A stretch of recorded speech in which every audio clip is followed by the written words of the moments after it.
questions about this presentation, this part of the program. Yes. Yes. I very much appreciate the last presentation. I also think we should know that 30 Italian-American soldiers, starting with the Civil War, have won the Congressional Medal of Honor. In World War II, one of the largest ethnic groups fighting for this country and this Constitution were Italian-Americans.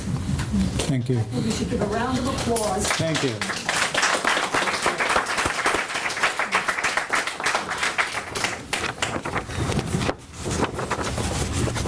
Any other questions?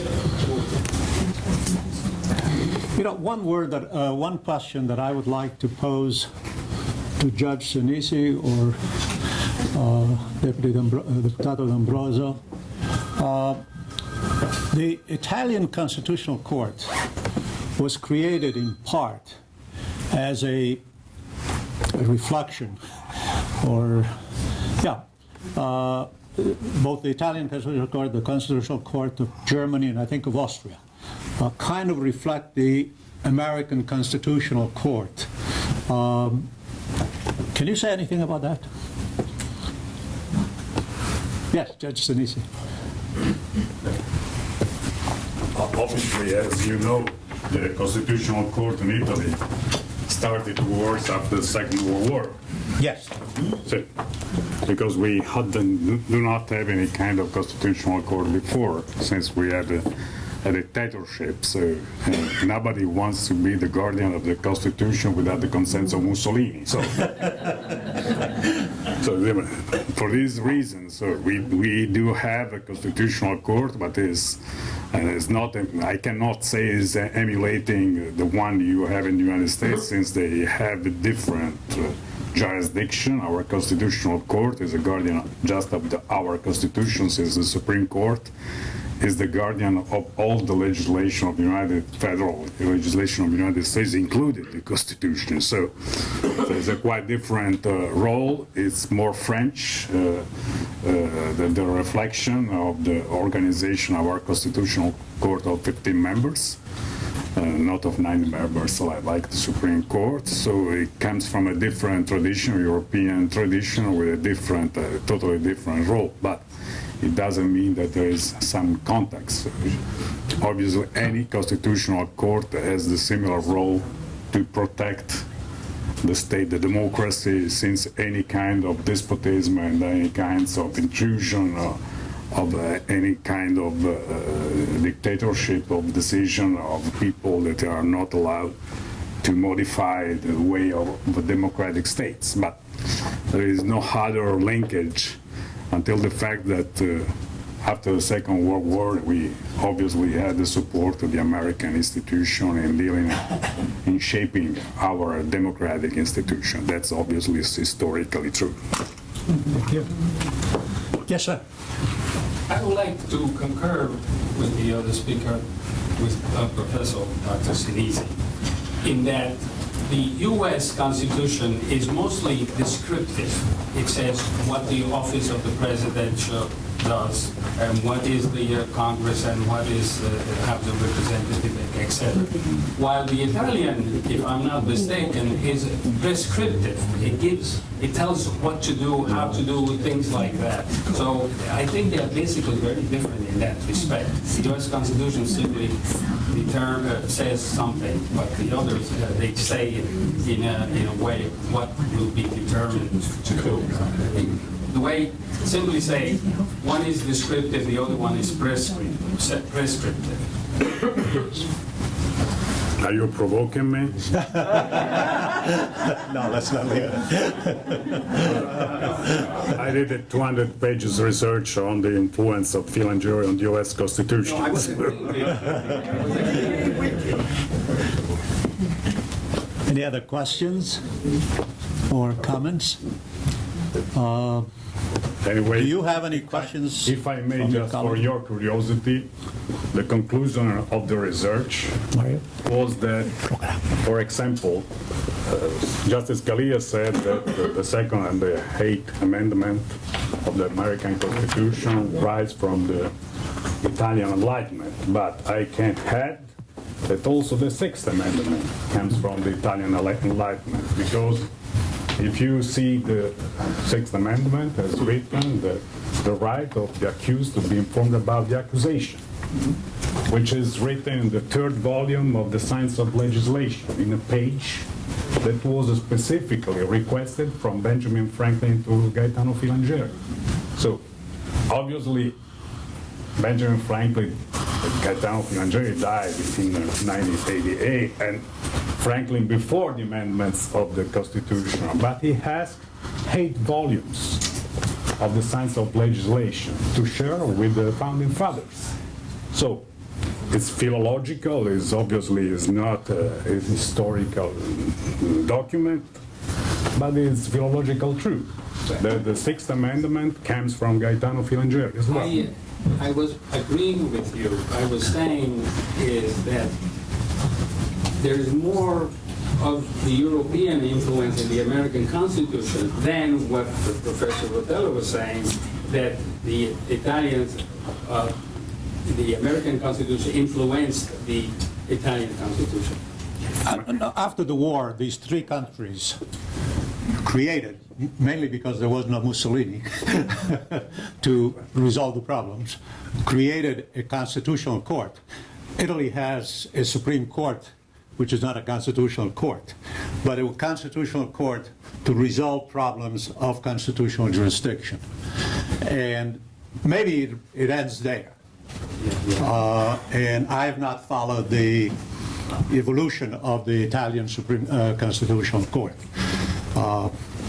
But you know, it's a historical fact that the U.S. Army and the occupying powers in general, in Germany, in Japan especially, I mean, and elsewhere, they obviously had an influence on the post-war. They were occupying powers. They wanted to get rid of they wanted to get rid of obviously the vestiges of the fascist era in Italy, and so they promoted the democratic institutions, which the United States obviously had an interest as the victorious power and also as the democratic power to create a democratic society. Obviously, within the context of what the time requisites were, obviously whatever came out had to meet what the Italian people wanted. Yeah. They played a great influence. There's no question that there And are back and forth. basic Just like differences the Constitution, between between the 2 institutions, but it is an inspiration. Maybe it just left at that, and then it took a shape of its own. In fact, there was a court of constitutional jurisdiction before the Italian Constitutional Court, which was a court of constitutional jurisdiction between Sicily and Italy. And that functioned in a way, it had a more restricted and specific activity, and then it was just when the regular court was appointed, the other one was disappeared. Anyway, let me pass on to a summary of, or how can we summarize the many wonderful presentations that we've had during the day. I really would like to put them into 2 categories.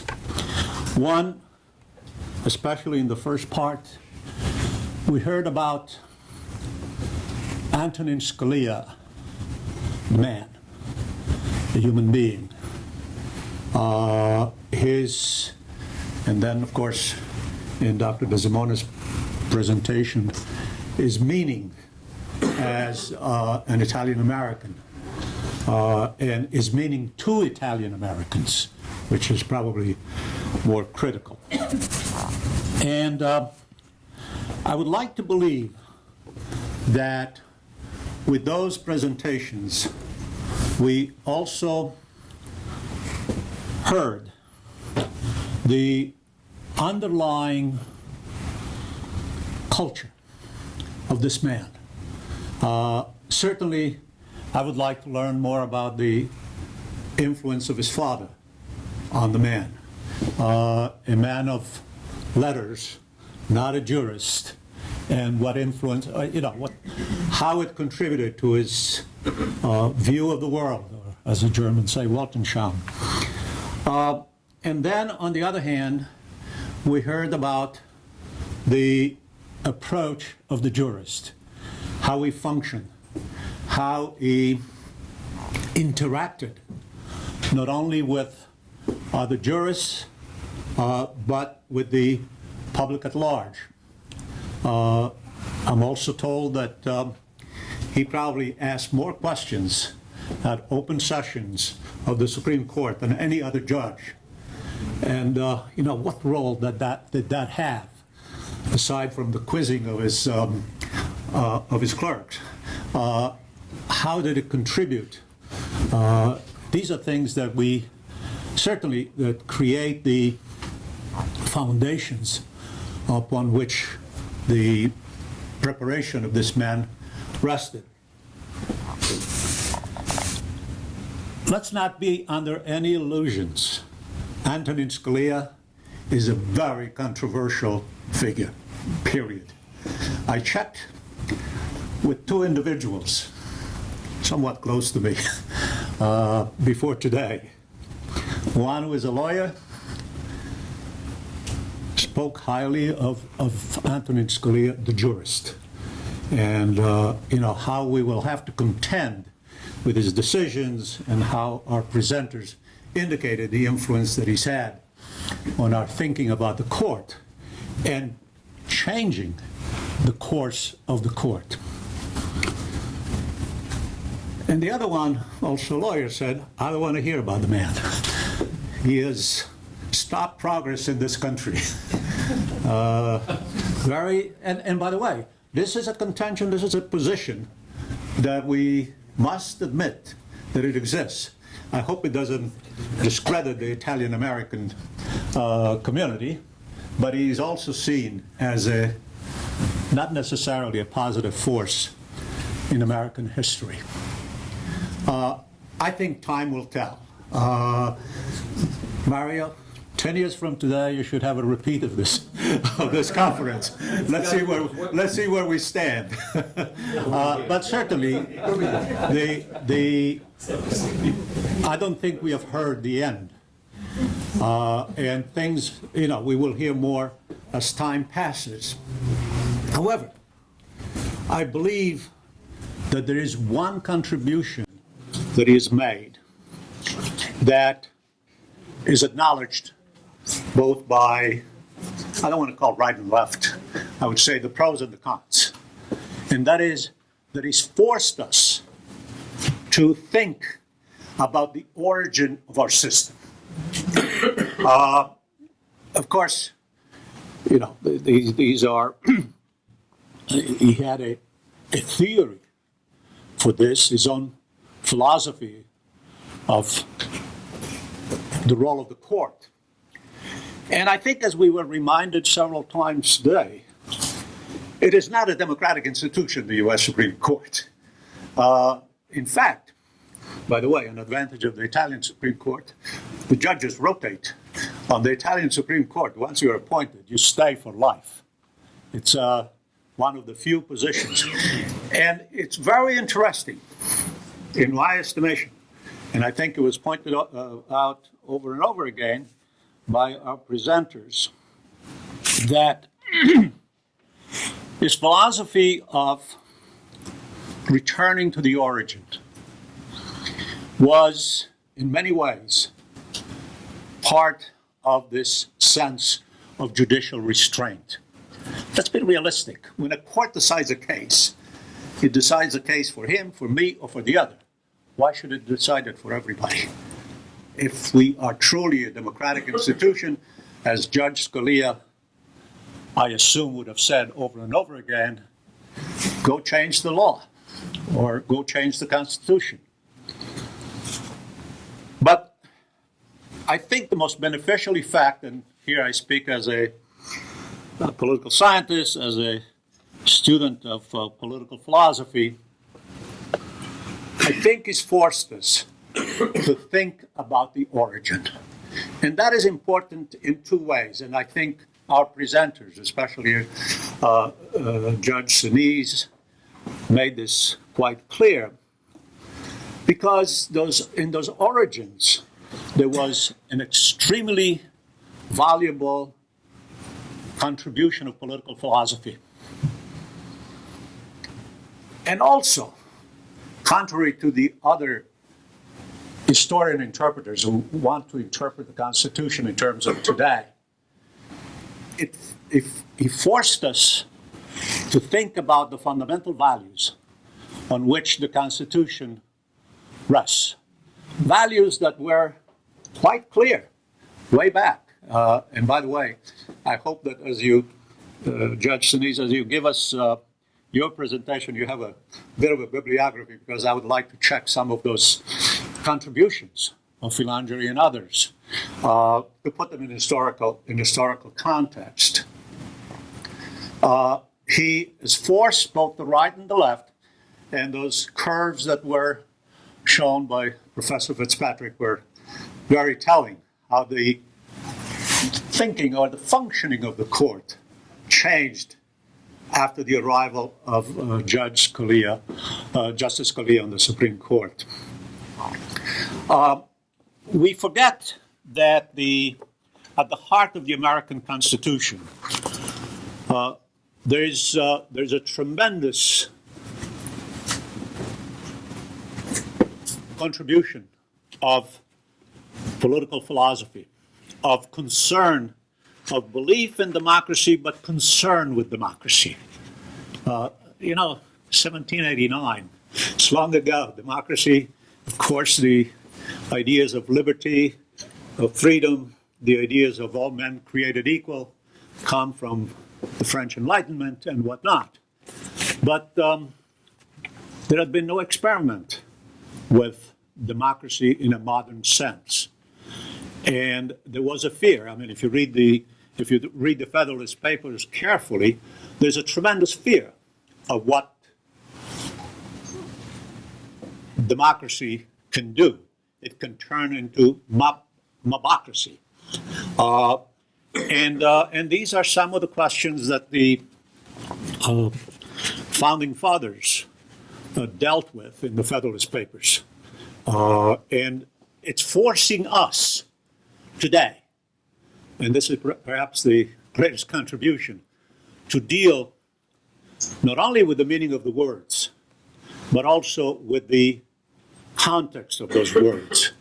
And we're learning of the tremendous richness of the on which the system has rested. Let me just quote from Thomas Paine, and I quote, "The independence of America was accompanied by a revolution in the principles and practices of government. The foundation of the United States was laid in freedom and justice. Government founded on a moral theory, on a system of universal peace, on the indivisible hereditary rights of man, is now revolving from west to east by a stronger impulse than the government of the sword revolved from east to west." So it was a new experiment that the founding fathers dealt with, and they were extremely conscious of the problems that it presented. And I think it's important for us that we are aware of their thinking, of the problems that the system faced then and faces today.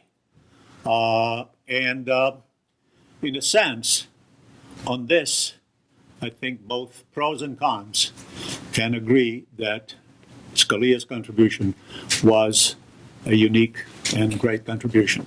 Thank you very much for your presentation.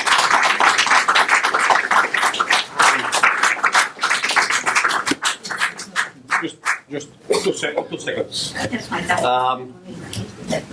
At the end of a conference, and when one of the organizers goes home, there is a reflection circle.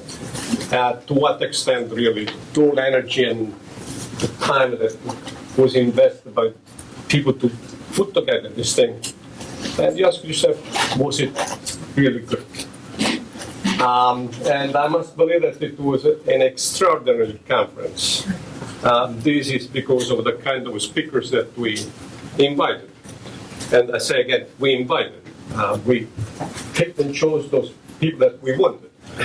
And it was organized in such a way that we started with the judges, those that had experience in the judicial system, but then we wanted to continue with those people that young, there is no question about it, but with energy and with, you understand now, those too bad that many of my students are not here, only very few, how the law clerks are chosen and what bright minds really they are.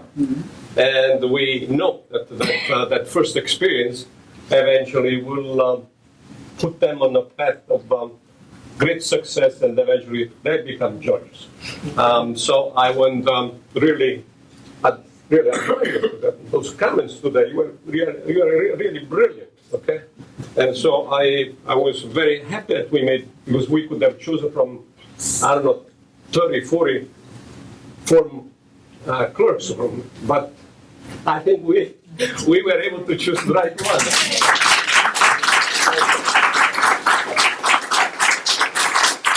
I'm sorry that one of your colleagues could not make it over here. He was coming from Washington. He got to New York City, and he got news that somebody very close in the family died, and he had to turn around. So we express our condolence to him. It's clear. I've been organizing conference for many, many years. Many conferences always put some extra speakers from the moment we start, 4 or 5 months before, because through the process, it does happen that some just on the way to the forum and then don't get there.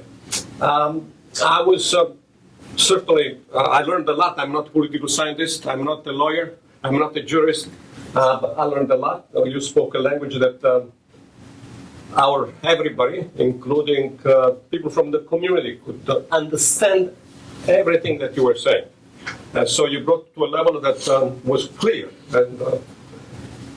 and accessible, the ideas. I was certainly happy that our friends from Italy came. Both of them, beautiful input. There was one regret that I wish that a couple of my colleagues who teach or should teach Italian American Studies were not here to listen to Judge Sinisi, to see the kind of things that could be done in class and given to our students. And the contribution, instead of teaching the course, continue to teach a course on mafia in order to attract students, and think that attract students. I teach a course and my students are here.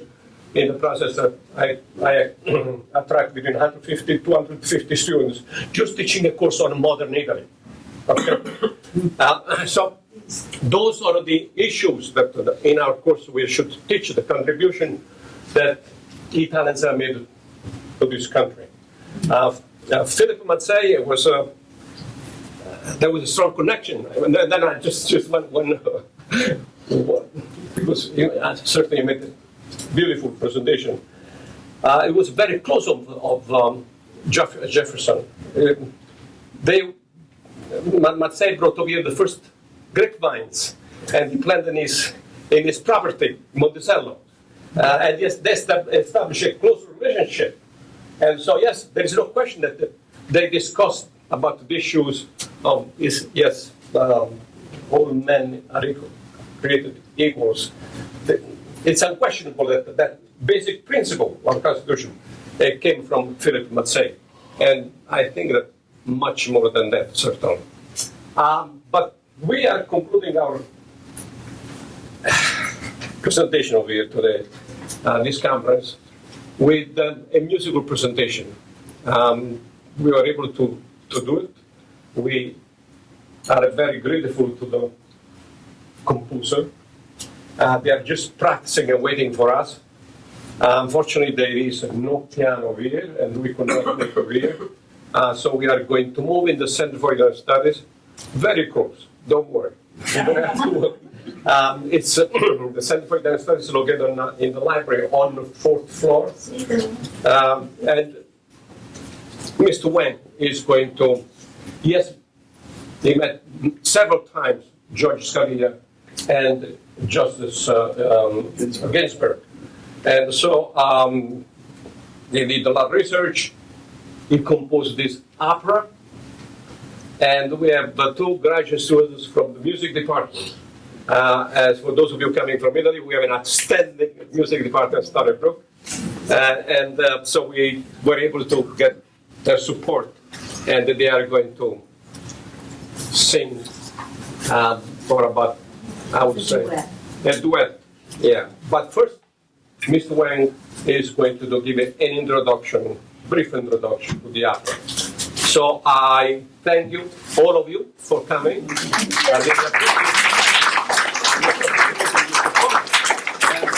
If you would like to join us, it's a short walk to the library. Excellent.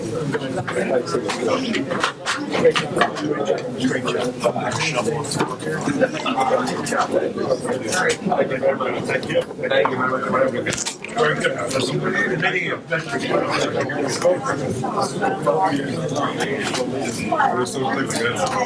Very good.